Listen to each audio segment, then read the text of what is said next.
Mistérios da Meia-Noite.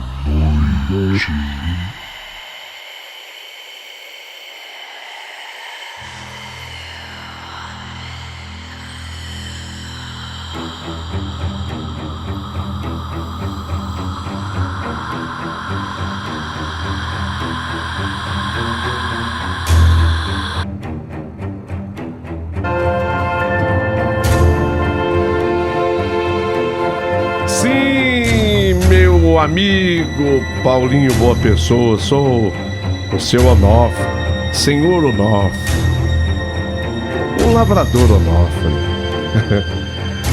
Sou homem do campo, da roça, das mãos calejadas, do cabo da enxada. Eu sou desses, do fogão a lenha,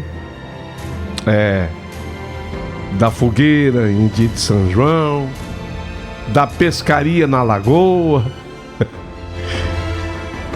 Pescaria na beira da lagoa, da bagre e da traíra. O peixe do caipira é lambari, bagre e traíra. Você não vê caipira falar de outro peixe. Aí o pessoal, assim, mais sofisticado, daquelas pescas grandes, vem falando porque eu peguei um dourado, porque eu peguei uma curvina. Não, porque peixe de caipira não é esse, não. Peixe de caipira é piau.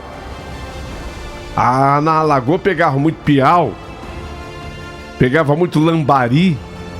Lambari do rabo amarelo, o bicho é colorido, bonito. Bagre e traíra. Sou um homem vivido, Paulinho. Não vou revelar a minha idade de cara, não, mas posso dizer que eu sou um homem experiente. E isso que eu passei, tem muita gente que duvida, sabe? Ô, senhor Onofre. Senhor Onofre, vem cá. Aconteceu isso com o senhor mesmo, senhor Onofre? E eu sou homem de mentira? O tempo que o senhor falava que o senhor pegou num dia só 15 traíra, com 12 bagre e 35 lambari, eu achei meio exagerado. Olha, pode ser que na pescaria eu até já exagerei um pouquinho. Pode ser. Mas essa história que eu vou contar, essa é de verdade. Essa é pra valer. E tem um detalhe muito importante. Com esse tipo de coisa eu aprendi com meu pai e com a minha mãe. Com esse tipo de coisa eu não brinco, não. Então tudo que eu vou contar é real. É verdadeiro. E foi exatamente assim que aconteceu, sabe? Eu moro mais Maria, minha mulher, naquele pedacinho de terra herdado de papai, nas Minas Gerais. Nosso filho João Paulo cresceu ali, conheceu a Isabel ali, casou-se com ela, vive em Belo Horizonte, ou como diz o mineiro, Belo Horizonte. É lá que ele vive. Me deu 3 netos e vem nos visitar. A vida na roça é simples, mas honesta. Tem alguns exageros de vez em quando contados por mim? Tem, mas mentira nunca. A terra aqui é vermelha, forte, boa. Aqui a gente respeita pelo vaso, caminha na sua carta, em se plantando, tudo dá. Aqui é assim. Mas aconteceu quando eu resolvi tombar um pedaço mais antigo meu do terreno, onde na verdade eu nunca tinha plantado antes. Ali era mais ocupado com os arvoredos, mas depois, sabe como é que é? A gente precisou. E eu resolvi tombar aquele pedaço de terra. Fica perto do córrego seco que a gente chama, porque ali corria um riachozinho, mas com o tempo foi secando. Então a gente chama ali de córrego seco. Para falar como o mineiro fala, e para que todos possam entender, a gente não fica gastando português aqui, seu Paulinho, falando de córrego. Então a gente chama de córrego seco. Ali é o córrego seco onde ninguém mexia fazia muitos anos. E eu achei que daria um bom lugar para plantar milho, já que a chuva prometia naquele ano bastante produção. Mas mal eu sabia que aquele pedaço de terra ali escondia muito mais do que raízes antigas de arvoredos já tombados. Numa manhã de segunda-feira, o sol já começava a esquentar. Eu estava com a enxada riscando o chão, exatamente naquele lugarzinho ali que daqui de onde eu estou agora eu vejo. Eu vi que algo brilhou assim entre os torrões, sabe? Brilhou no chão. Mas um brilho, porque o sol incidiu, os raios incidiram sobre aquele brilho, e deu aquele brilho assim que faiscou na minha vista. Uai, ali é só terra, uma terra que para mim era virgem até então. Que brilho é esse? Eu parei, ajoelhei e com todo cuidado eu peguei aquilo que pareciam assim pedrinhas douradas. Mas quando eu limpei melhor, eu levei foi um susto. Uai, tá parecendo dente. Corri com aquilo na mão, de encontro a Maria. Uai, isso aqui tá parecendo dente. Antes de conversar com ela, fiquei ainda uns segundos olhando aquela coisa brilhar. Nunca tinha visto um de perto daquele jeito lá, não. O peso, o brilho.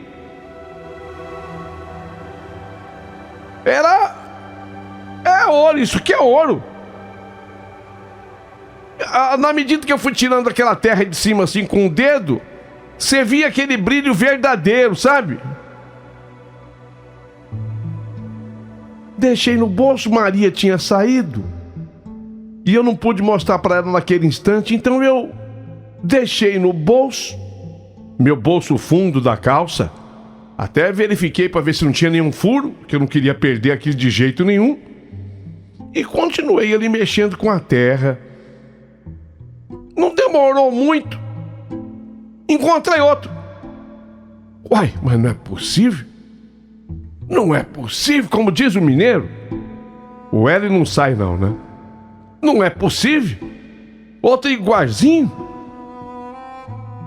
Outro dente de ouro.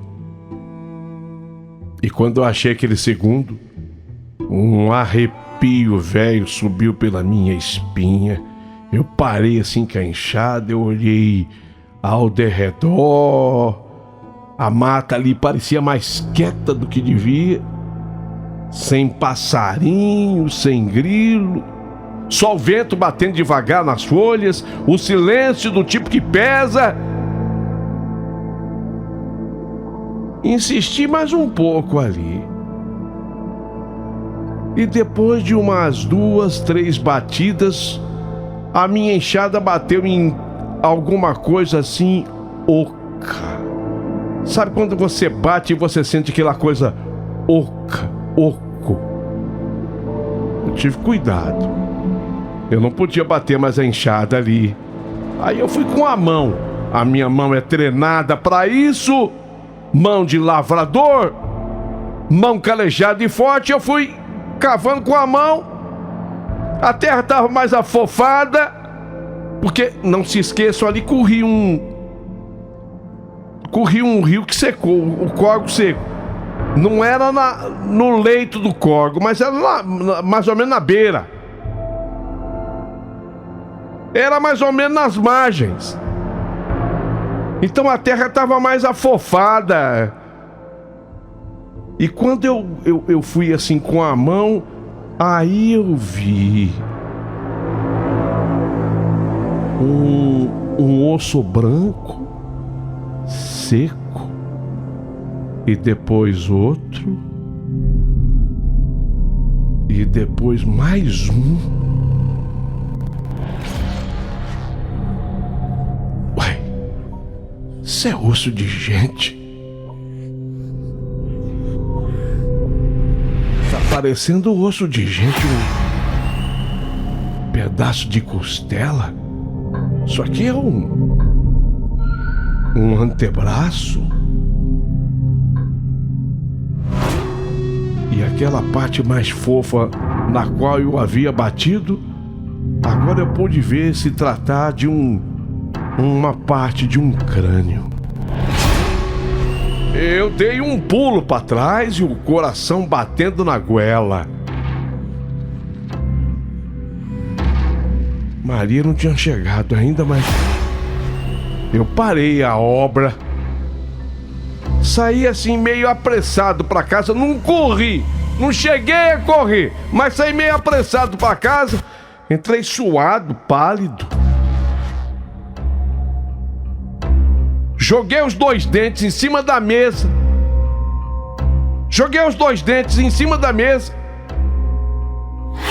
Na hora que eu fiz isso, escutei a Maria voltando. Mas no que ela entrou em casa, eu gritei: Maria, vem ver isso aqui. Que foi, homem? Vem ver isso aqui. Nossa, você parece que viu. Você parece que viu o diabo? Tá com a cara de assustado? Que foi? Olha isso aqui. Ela olhou e viu os dentes. Ela pegou assim os dentes, olhou, franziu a testa. Dentes de ouro. Ô, Nofre, isso aqui é dente de gente, mas tá parecendo ouro. De onde você tirou isso? Contei pra ela o local, falei que não apenas os dentes, mas os ossos, o jeito da terra que parecia amolecida. Ô, Nofre, sei lá, mas você parece que mexeu com coisa que não devia. Ela disse fazendo um sinal da cruz.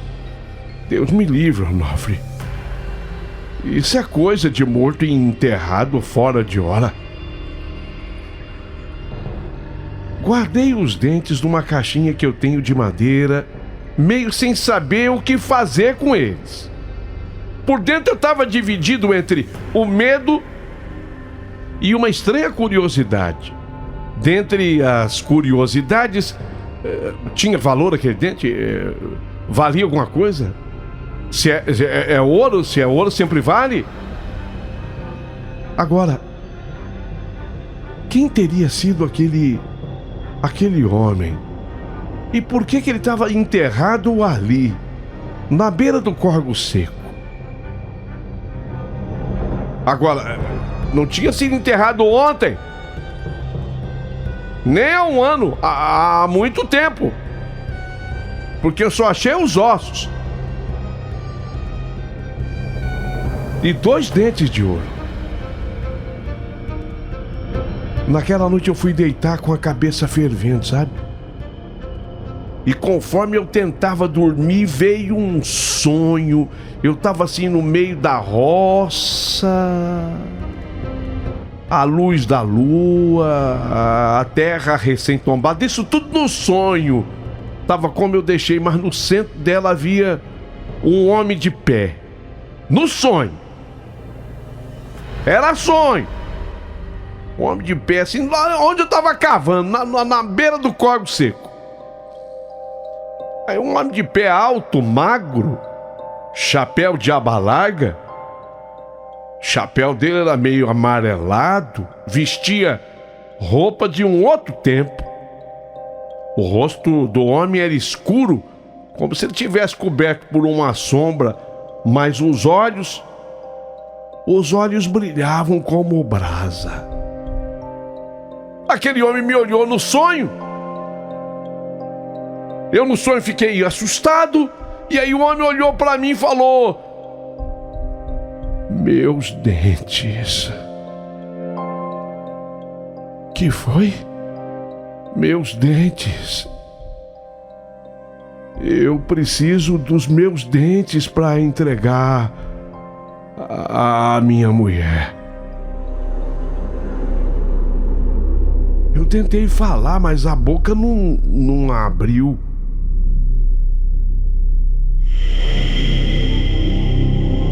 Ele viu que eu não estava entendendo, então o homem achou melhor explicar melhor. Fui morto por vingança. Por um homem que se chamava Batata. O Batata me matou à traição. Me matou pelas costas. E me enterrou aqui. Ninguém soube. Ninguém me achou. Mas agora, você me achou. E agora você precisa terminar o que você começou. Eu ainda olhava pro homem magro, alto, me contando tudo isso. Eu ia dizer alguma coisa, foi quando eu acordei, suando frio e ofegante. A Maria levou um susto. Que foi, homem? Você sonhou também, Maria? Porque ela acordou junto comigo.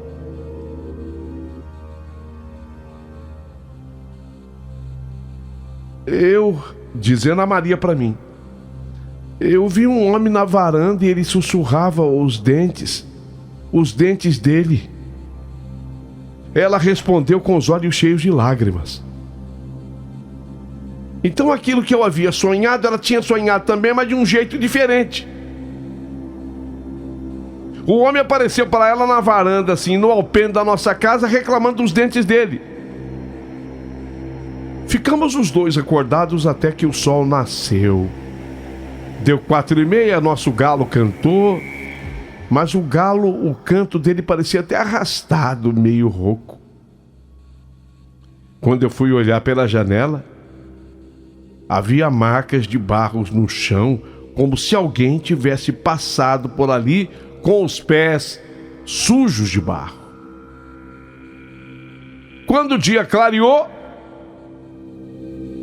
eu fiquei meio assustado. A Maria falou comigo: olha, eu acho melhor devolver esses dentes. Devolver esses dentes? Como, Maria? Uai, lá no lugar que você achou. Eu acho que o homem quer os dentes dele de volta, entendeu? Então eu peguei a caixinha. Eu não vou mentir, não. Peguei a caixinha com dó porque eu sabia que aquilo era ouro. E a gente sabe, qualquer um sabe, que ouro vale dinheiro. Botei na caixinha e levei os dentes comigo. A intenção, de acordo com me disseram a Maria, era devolver os dentes a quem de direito. E aí eu ia cobrir tudo de terra e fingir que nada tinha acontecido. Só que quando eu cheguei lá, o buraco estava diferente. Ah, como assim, Onofre? O buraco estava diferente, gente. Eu sei o que foi que eu fiz. O buraco estava fundo.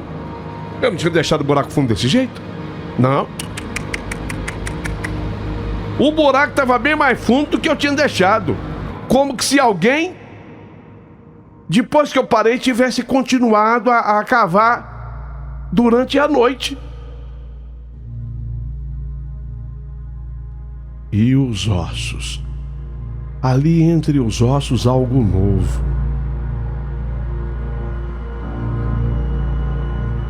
Olha, Maria, tá brilhando de novo. E no que eu peguei era uma aliança, mas essa tava assim,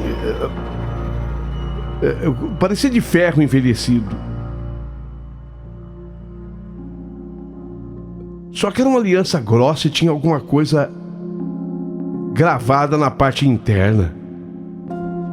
Maria danada lavou direitinho aquela aliança. Ela pegou até uma agulha para poder tirar a terra que foi entrando, porque quando você grava alguma coisa, faz um alto relevo. Então entrou terra, não dava para ler nada. Aí ela pegou com a pontinha de uma agulha e foi um trabalho. Quando eu falo assim aqui, a pessoa pensa que foi rápido. Foi um trabalho de umas 3, 4 horas aquilo. E depois de umas 3, 4 horas, para sempre teu, Judite. Era o que estava escrito. Naquele instante eu entendi, ele queria os dentes de volta, sim, mas não só isso.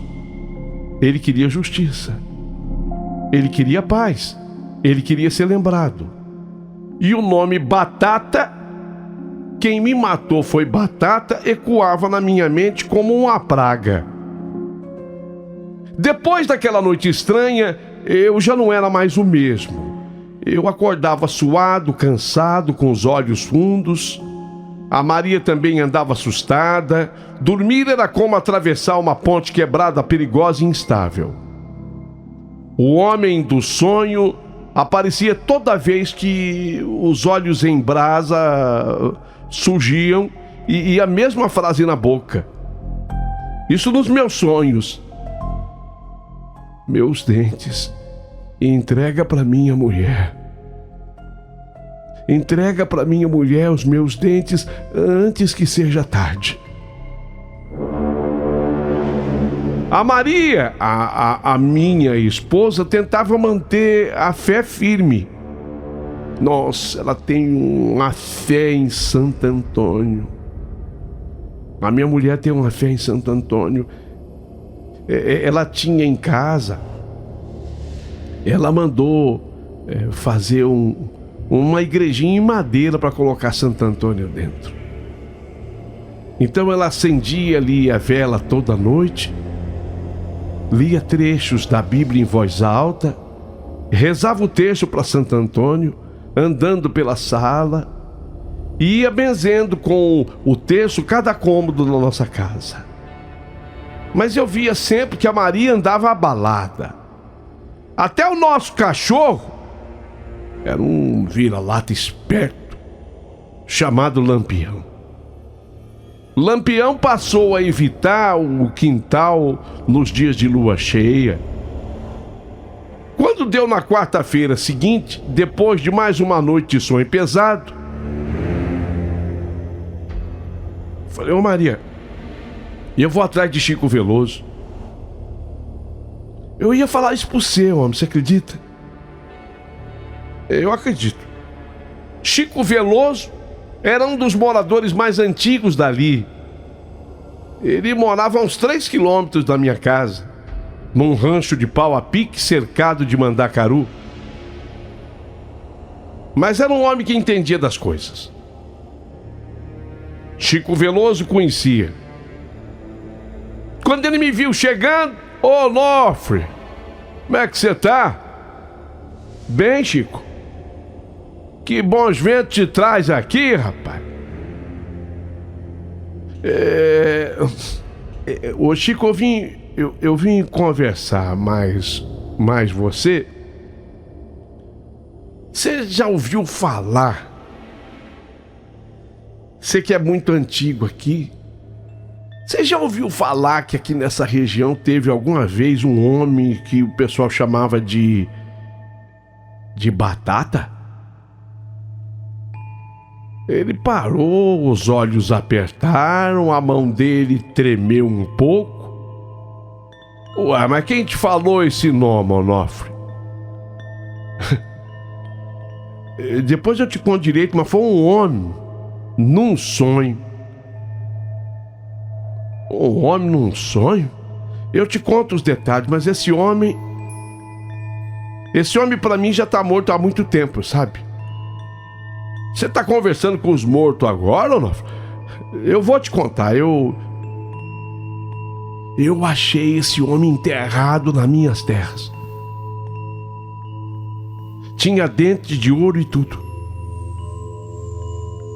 E esse homem me falou que ele foi morto por vingança por esse tal de Batata. Entra pra cá, homem. Chico Veloso se sentou devagar numa cadeira de madeira e palha. Vixe, homem. Você mexeu com coisa que tava quieta fazia tempo demais. Eu não mexi nada, ô Chico. Eu não mexi, eu só mexi a terra. Mexi a terra e encontrei na base do sem querer. E aí Chico me contou. Muito tempo. Talvez já 40, 50 anos passados. Havia mesmo um sujeito na região chamado Norberto, mas que todo mundo chamava como Batata. Chico era menino, rapazote. Chico tinha uns 15 anos, de acordo com a sua lembrança. Batata era um cabra valentão encrenqueiro. Trabalhava como jagunço para um coroné que tinha morrido. Coroné Caetano. Diz que um dia um moço novo apareceu por ali, vendendo mercadoria no lombo de um burro. Mascate. Chamava-se Antônio. E logo caiu nas graças do povo. Antônio era educado, sorridente. E aí ele falou um nome que até eu senti um arrepio. Tinha uma moça linda, pela qual esse Antônio se apaixonou. E aí ele disse o nome e eu senti um arrepio na hora. O nome dessa moça era Judite. Meu Deus do céu. O nome da aliança.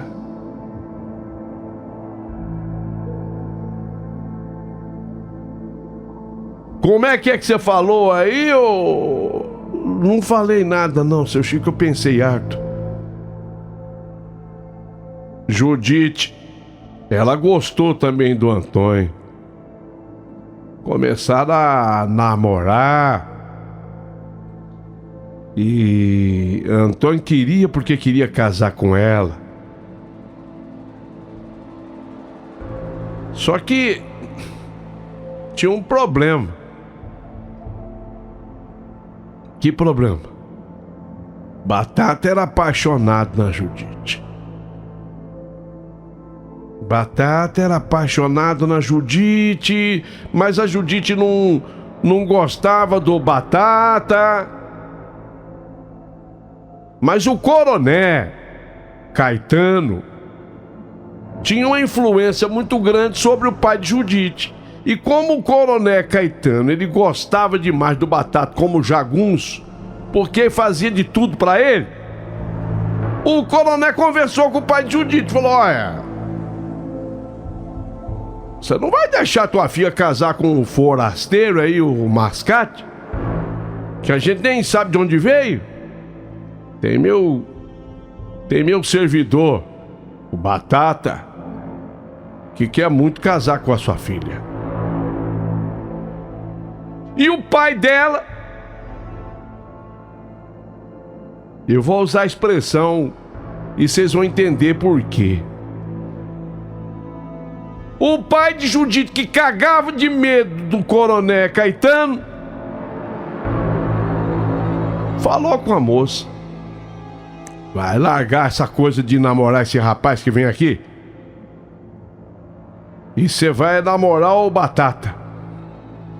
A menina chorou, bateu o pé, tentou pedir socorro para a mãe dela, dizendo que não.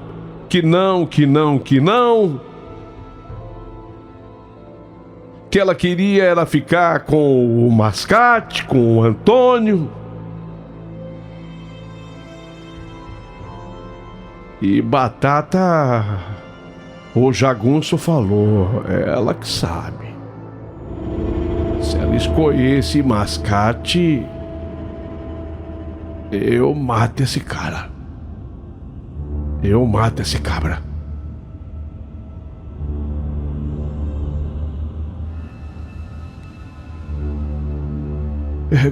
Ô Chico, e aí? Conta mais. Mas o mascate era corajoso. Não arredou o pé. Resolveu brigar pela Judite.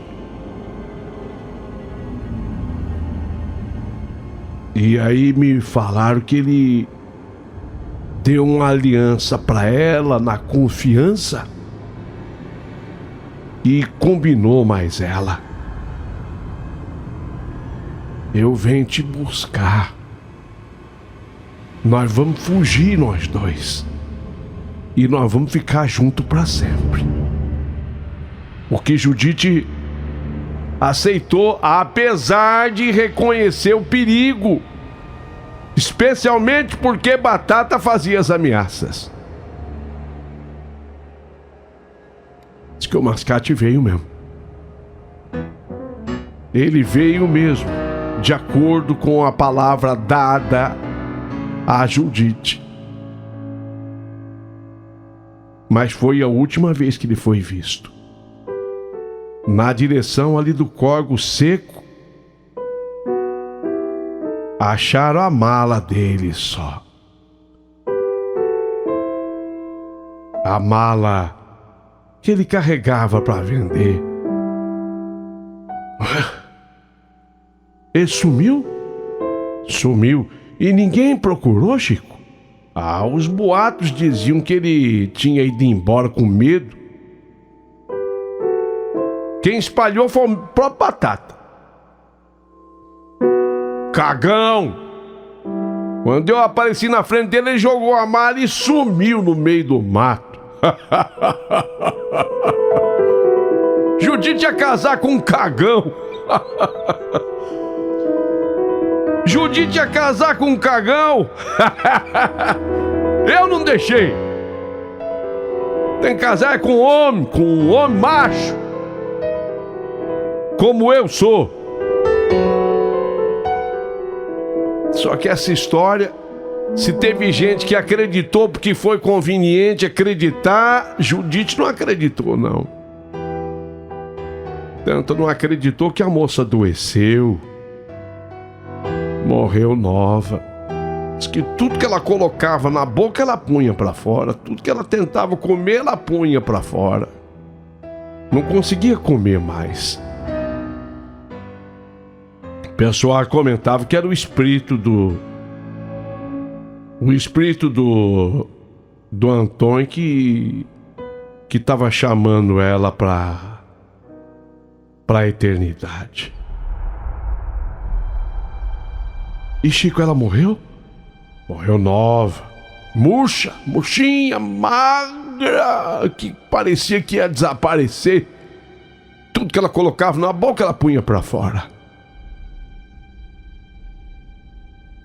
Ela morreu, Morreu. E o Batata? Batata sumiu tempo depois. Mas tem gente que jura que ele voltou faz uns tempos, faz uns anos. A turma fala que hoje ele mora ali pela Serra do Baú, ali perto da Serra do Baú. E ele vende artesanato de madeira. E vive como se nada tivesse acontecido. Então o Batata é vivo. É vivo. Diz que mora perto da Serra do Baú. Ô Chico. Bem, diante do nome Judite, era a comprovação, era a prova inconteste de que aquilo tudo tinha uma ligação. Óbvio que tinha. Voltei para casa com o coração disparado. Conversei com a Maria, minha mulher. Expliquei para ela que, estupefata tal qual eu estava, ouviu tudo. E naquela noite, o sonho mudou. O espírito apareceu de novo, mas desta vez ele chorava, lágrimas escorrendo dos olhos em brasas. E eu vi os dentes de ouro falando na boca dele.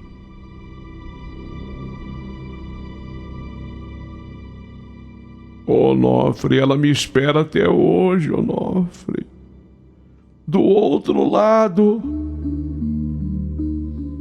Ela me espera até hoje do outro lado, mas eu só posso ir se meus dentes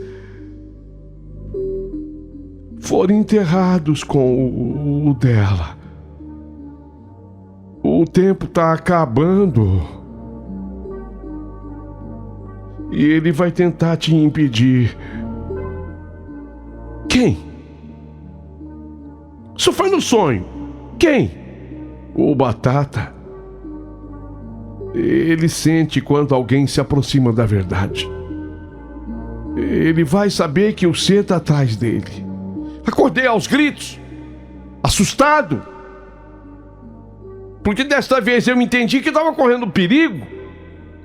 Maria me abraçou chorando também. Onofre, hoje cedo eu fui na casa da mamãe buscar umas roupinhas antigas e achei isso no fundo do baú. Era uma fotografia preto e branca, e nela um casal jovem. Ela achou lá na casa de minha sogra. Vocês acreditam que a moça era a Judite? A moça era a Judite. Porque eu peguei essa fotografia e corri lá na casa do Chico. Quando eu mostrei, mas como você tem isso? Era um retrato em preto e branco. Ele reconheceu, essa é a Judite, e esse aqui é o homem, é o Batata? Não, esse aqui é o Antônio. No verso tinha alguma coisa escrita. Uma frase escrita tremida. Não dava para entender direito devido ao tempo. E ficou em algum lugar úmido e borrou.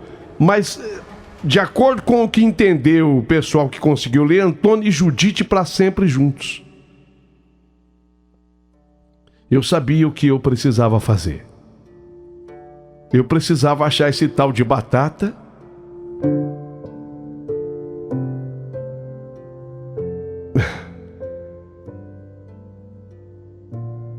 Eu precisava encontrar esse tal de Batata para quem sabe fazer uma denúncia sobre ele. Bem, só que as coisas não foram tão simples assim. E aqui eu sou obrigado a dar uma resumida na história para não acabar envolvendo outras pessoas. Até porque o essencial sobre a história eu já contei.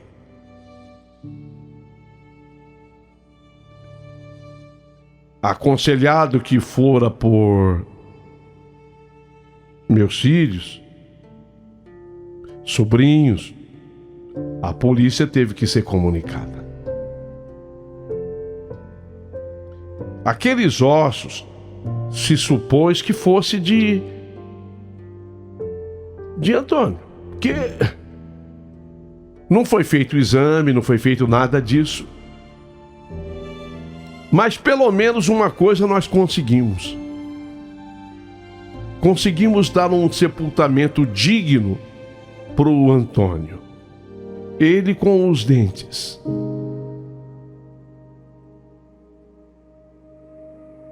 Descobrimos onde estava sepultada a Judite, que era no cemitério municipal daquela cidade. E aí conseguimos uma autorização para que os restos, os ossos, porque só tinha os ossos e os dentes, fossem colocados todos no mesmo túmulo da Judite, Ou seja, o Antônio junto da Judite. Dela também só. O corpo já tinha sido exumado, só tinha ossos. Muito tempo. Já mais de 50 anos. Não havia mais punição. Mas eu fui atrás desse tal de Batata. Inclusive, eu descobri o nome verdadeiro dele, que eu prefiro não declinar aqui. De início ele negou, mas depois o delegado demonstrou para ele. Estava prescrito, o crime prescrito. Muito tempo depois. Mais de 50 anos.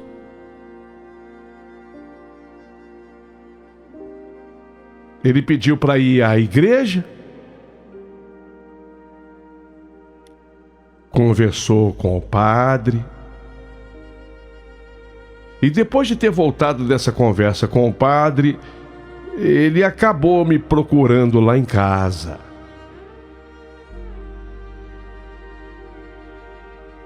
E para mim e para Maria, ele falou a verdade. Ele havia matado o Mascate. E havia sido exatamente como descrito no sonho, pelas costas. Ficou escondido.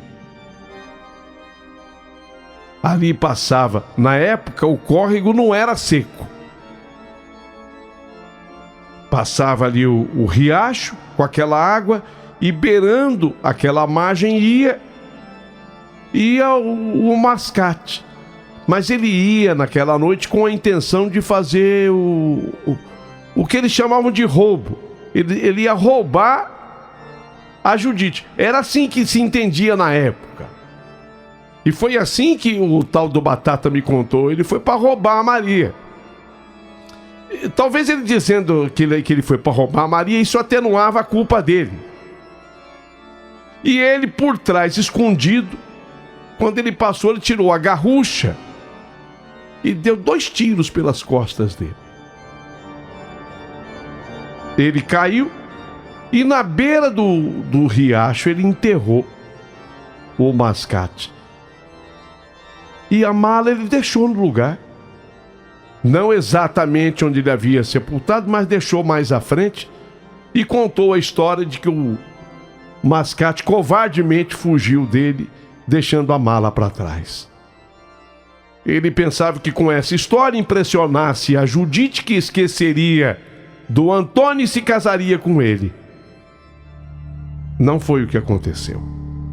Batata se casou com outra e com outra. Eu acho que à época ele já estava no 4º ou 5º casamento dele. Mas nunca foi feliz. Nunca. Já estava velho e doente. E era uma doença tão triste que eu prefiro nem mencionar aqui. Era uma doença muito terrível.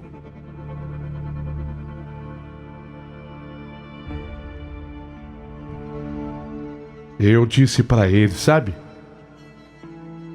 Batata, a justiça não pode mais te punir.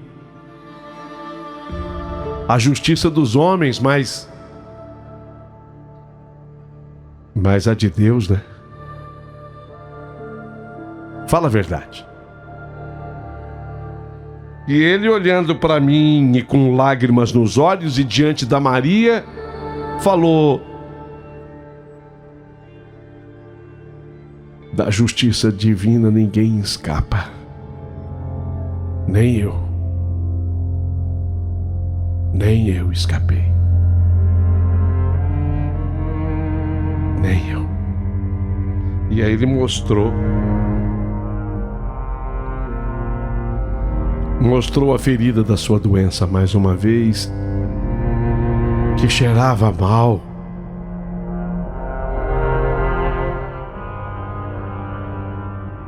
E tanto é verdade, e aí eu entendi porque o tempo estava acabando. Porque 4 meses depois disso, o Batata morreu.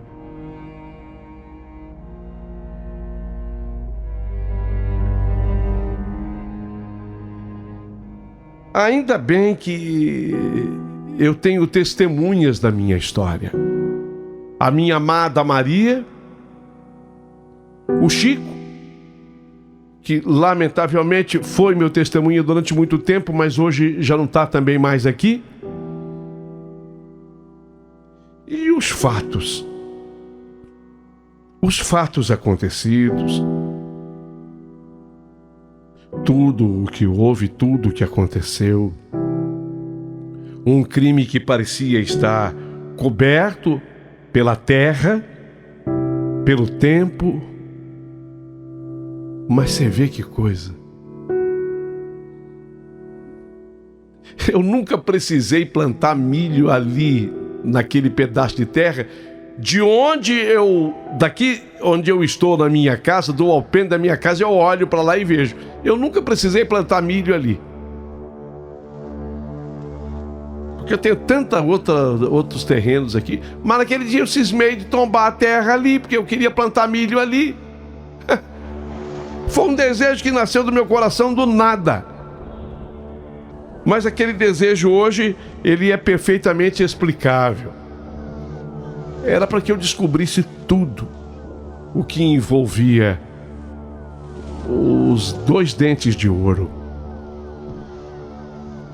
Eu até, quando encontrei os dentes de ouro, eu até fiquei feliz. Assim, eu achei que eu estava encontrando um tesouro que talvez fosse me trazer dinheiro, até me enriquecer.